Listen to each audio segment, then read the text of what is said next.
Hello everyone, welcome back to the new vlog. कसे आहात सगळे? सो आज आपण बनवत आहोत कांद्याच्या पातीचं पिठलं. सो येस, कांद्याचं पातीचं पिठलं आपण आज बनवणार आहोत. आपण नेहमी कांद्याची पातीची भाजी बनवतो. सो काहीतरी समथिंग डिफरंट ट्राय करूया. असं नवीन असं इन्व्हेन्शन मी केलेलं नाही आहे, पण असं पिठलंसुद्धा याचं खूप सुंदर आणि टेस्टी लागतो. सो नक्की ट्राय करा. सो पहिल्यांदा तर कांद्याची पात ही प्रॉपर अशी वॉश करून द्या, कारण की त्याच्यामध्ये खूप सारी माती असते. सो ते मार्केटमधून जेव्हा आपण आणतो तेव्हा ते कांद्याला पण खूप माती असते.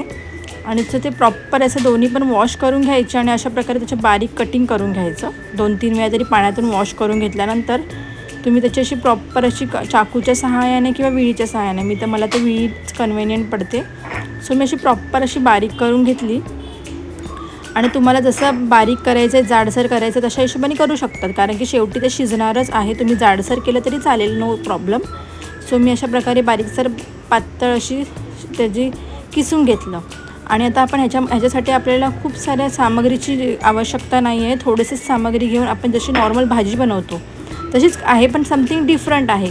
नेहमी आपण असं भाजी बनवून टेस्टी काहीतरी वेगळं पाहिजे, टमटमीत.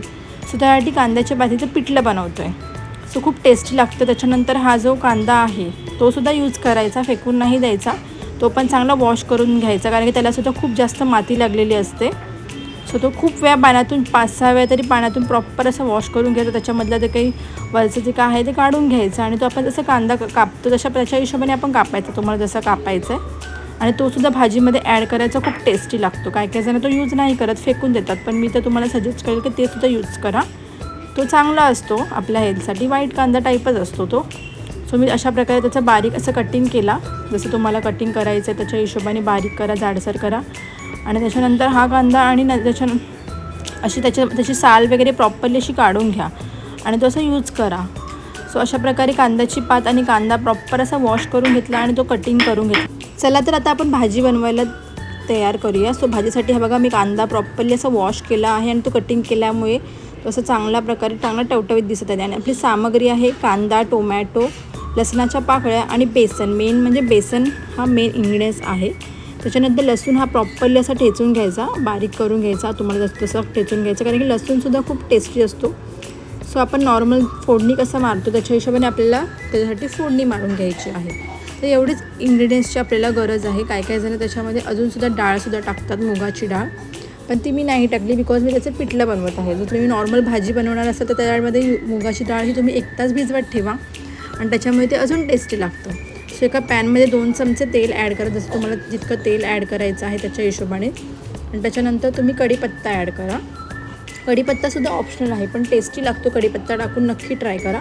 आणि त्याच्यानंतर राई जिरंची फोडणी मारा आणि त्याच्यामध्ये जो आपण ठेचलेला लसूण आहे तो त्याच्यामध्ये ॲड करा. आणि त्याच्यानंतर ते प्रॉपर असं लालसर होईपर्यंत शिजू द्या. त्याच्यानंतर थोडासा आपला कांदा, आपण जो कटिंग केला होता कांदा, त्याच्यामध्ये थोडंसं हिंग ॲड करा. हिंगाने सुद्धा जास्त त्याला टेस्ट येतो. आणि जो कांदा आहे तो सुद्धा ॲड करा आणि तो लालसर होईपर्यंत चांगला शिजवून घ्या. आणि कांदा हा प्रॉपर असा लालसर झाला पाहिजे. त्याच्यानंतरच त्याच्यामध्ये टोमॅटो वगैरे ॲड करा, बिकॉज कांदा हा प्रॉपरली असा शिजला पाहिजे. कुठल्याही भाजीमध्ये कांदा हा प्रॉपर शिजला तरच त्याला तो टेस्टी होतो. त्याच्यानंतर तो शिजण्यासाठी त्याच्यामध्ये थोडंसं मीठ ॲड करा, त्याच्यामध्ये तो लवकर शिजतो. त्याच्यानंतर त्याच्यामध्ये टोमॅटो टाका. टोमॅटो ऑप्शनल आहे, जर तुम्हाला टाकायचं असेल तर तुम्ही टाकू शकतात, अदरवाईज नाही टाकलं तरी चालेल. पण टोमॅटोने भाजी, कुठली पण भाजी टेस्टीच बनते. सो त्याच्या प्रकारे ते टाकून ते प्रॉपरली असं मिक्स करून घ्या. आणि त्याच्यानंतर तुमचे जे काही मसाले आहेत, लाल तिखट, हळद, धना जिरा पावडर, सगळं ते ॲड करा. आणि मसाले असे प्रॉपर असं शिजवून द्या, कारण की मसाल्यामुळेच त्याला जास्त टेस्टी येणार आहे. तुम्ही काही लोक नंतरसुद्धा मसाले ॲड करतात, पण मी आधीच मसाले ॲड करते, त्याच्यामुळे त्याला टेस्टीनेस येतो. त्याच्यानंतर तुम्ही त्याच्यामध्ये बेसन ॲड करा. तुम्हाला जितकं बेसन ॲड करायचं त्याच्या हिशोबाने तुम्ही बेसन ॲड करा. सो बेसन काही जणं नंतर टाकतात, पण आधी टाकलं तर तो चांगला शिजतो. त्याच्यामुळे तो आधीच टाकलेला बेटर असतो. नंतरला तो जरासा कच्चा लागतो. सो आधीच तो ॲड करा. आणि त्याच्यानंतर तुम्हाला पाहिजे तसं तो त्याच्यामध्ये पाणी ॲड करा.